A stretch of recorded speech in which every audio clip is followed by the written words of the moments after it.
Habari gani Mwanakeo TV, kama ni mara yako ya kwanza tafadhali subscribe na turn on notification. Karibu katika ulimwengu wa siasa. Jina langu ni Dwakeo TV.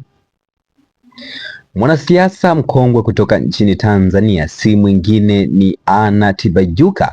Anna Tibaijuka amezua mjadala mpana kwelikweli katika mitandao ya kijamii baada ya kuweka picha ya nchi 10 ambazo zinaongoza kwa ubadilishanaji mkubwa wa fedha pamoja na uhifadhi mkubwa wa dhahabu. Nchi hiyo ni Libya, Algeria, South Africa, Egypt, Nigeria, Morocco, Angola, Kenya, Tunisia na Cote d'Ivoire, yani Ivory Coast. Hizo ni nchi ambazo zinaongoza kwa ubadilishanaji mkubwa wa fedha, lakini pia uhifadhi mkubwa wa goldi ambaye ni dhahabu. Anna Tibaijuka ameandika waraka mrefu kwelikweli katika mtandao wa Twitter kuhusu uhifadhi wa dhahabu, na nukuu chapisho la Anna Tibaijuka katika mtandao wa Twitter, na nukuu: mjadala wa kuuza au kutokuuza dhahabu yetu. Tujifunze kutoka kwa Norway walivyolinda utajiri wake wa mafuta kwa kuyauza kimkakati kwa uwazi na nidhamu chini ya usimamizi wa bunge lililounda mfuko wa pensheni ya taifa, ili fedha za kuuza mafuta zinufaishe vizazi vijavyo. Hata mafuta yakija kuisha siku moja kila mwaka, bajeti ya serikali inaruhusu kutumia 4% au 3% kutoka katika mfuko huo kwa matumizi yake, sio kuchotea tu kimantiki, ikiwa kwamba ni vizazi vijavyo vina share na haki katika mafuta hayo. Matokeo mfuko wa pensheni ya taifa wa Norway umekuwa kutoka dola milioni USD, yani dola milioni 150 za Kimarekani kuanzia mwaka 1996 hadi dola trilioni 2 za leo. Hadi sasa uwekezaji uliofanyika duniani kote kwenye makampuni makubwa kama Microsoft unazaa faida kwa mfuko huo kuliko mauzo ya mafuta yenyewe. Taifa hilo dogo lenye watu milioni 5.6 lina share ya taifa ya USD 340,000 kwa kila mwananchi. Dhahabu yetu wala si kama mafuta ya Norway, ni zaidi, kwani yenyewe ikinunuliwa na kutunzwa kwenye reserve ni uwekezaji tosha, kwani inapanda thamani hadi mwaka. Unaweza kutumia kiasi cha reserve hiyo kukopa pesa unapohitajika chini ya sheria husika. Tusikubali kudanganywa kuwa akiba ya reserve yetu inatosha. Hapana, tunaweza kuweka azimio kubwa, akiba ya dhahabu isiyoguswa. Yani ameandika hapa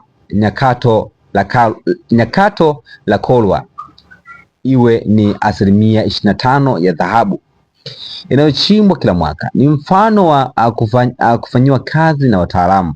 Soma andiko hili ujielimishe mfano wa maajabu ya Norway. Kule kuna zaidi ya pensheni ya wafanyakazi, kuna pensheni ya taifa. Mnamo mwaka 1999 Norway iligundua mojawapo ya akiba kubwa zaidi ya mafuta ya baharini duniani. Ghafla taifa hilo dogo la Scandinavia lilijikuta limekaa juu ya utajiri mkubwa sana. Wangeweza kufanya kile ambacho nchi nyingi zenye mafuta hufanya, kutumia pesa zote mara moja kujenga majengo ya kifahari na ya kujionyesha, kuunda mapovu ya uchumi, yani economic bundles, na kusababisha mfumuko wa bei, kuwatajirisha wachache huku wengine wakiteseka, na mafuta yakimalizika nchi inaanguka kwenye madeni na kuyumba kiuchumi kama ilivyokuwa Nigeria, Venezuela na Libya. Norway iliangalia mifano hiyo ya onyo na ikafanya uamuzi tofauti. Mnamo mwaka 1990 bunge la Norway iliunda mfuko wa pensheni wa serikali wa kimataifa, yani Government Pension Fund Global. Haya tunaita nyakato la Kolwa,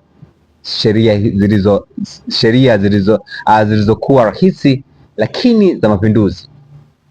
Faida zote za mafuta zingeingia kwenye mfuko huo. Mfuko ungewekeza fedha hizo duniani kote katika maelfu ya makampuni, na serikali ya Norway ingeruhusiwa kutoa asilimia ndogo tu kila mwaka. Awali 4% na sasa ni 3%. Fedha iliyobaki ingebaki kuwekeza milele. Watu wengine walidhani wamepoteza akili. Kwa nini kuhifadhi pesa kwa watu ambao hawajazaliwa bado? Kwa nini wasipunguze kodi, waongeze matumizi ya kijamii na kufurahisha utajiri huo? Sasa hivi serikali ya Norway ilikuwa na jibu, kwa sababu wa Norway wa baadaye wataishi na wanastahili utajiri huo kama sisi tunavyostahili leo. Mnamo mwaka 1996 waliweka amana ya kwanza ya dola milioni 150. Kisha wakafanya jambo la kushangaza zaidi, walishikilia mpango huo. Kila mwaka mapato ya mafuta yakaingia kwenye mfuko. Kila mwaka mfuko uliwekeza kwenye masoko ya dunia, hisa, hati fungani, mali isiyohamishika katika zaidi ya nchi 70. Kila mwaka wanasiasa walipinga kishawishi kikubwa cha kutumia mfuko huo kwa faida za kisiasa za muda mfupi. Kila kipindi cha uchaguzi kilileta ahadi za kutumia zaidi. Kila mdororo wa uchumi uliletwa shinikizo la kuchota fedha. Kila mgogoro ulioletwa wito wa kuvunja sheria. Kwa mara hii mmoja tu, Norway ilisema hapana kila mara, bila ubaguzi. Wasimamizi wa mfuko hawakujaribu kushinda soko wala kubashiri kwenye hisa za moto. Walichofanya ni kununua hisa ndogo ndogo katika maelfu ya makampuni duniani, takribani makampuni 9,000 leo, na kushikilia kwa muda mrefu. Walicheza mchezo wa muda mrefu kabisa. Mnamo mwaka 2000 mfuko ulikuwa na thamani ya dola bilioni 50. Mnamo mwaka 2010 ilikuwa hadi dola bilioni 500. Mnamo mwaka 2017 ilivuka dola trilioni 1. Leo imevuka dola trilioni 2. Inaendelea. Hayo ni maneno ambayo ameandika mwanasiasa mkongwe kutoka hapa nchini Tanzania, si mwingine ni Anna Tibaijuka, kuhusu mjadala wa kuuza au kutokuuza dhahabu. Kutana wakati ujao katika masuala ya kisiasa. Jina langu Diope TV. Bye bye, chao.